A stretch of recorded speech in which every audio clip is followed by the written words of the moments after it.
శ్రీమాత్రే నమః.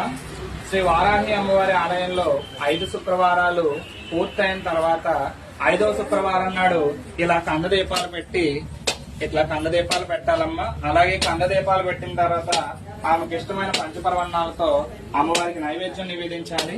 అలాగే శ్రీ వారాహి అమ్మవారికి 5వ శుక్రవారం అయిన తర్వాత అలా పసుపు కొమ్ముల మాల, గాజుల మాలతో అలంకరించుకొని ఆమెకి ఇష్టమైనవి, చాలా ఇష్టమైనవి దానిమ్మ గింజలు, అలాగే చిలకడ దుంపతో అమ్మవారికి నైవేద్యం సమర్పించాలి తల్లి.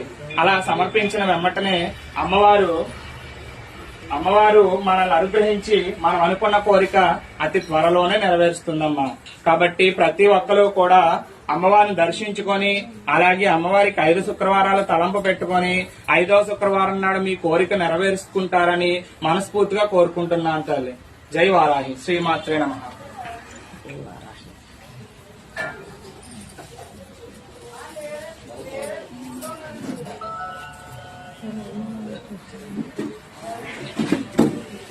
మా పూర్ణంలో కష్టం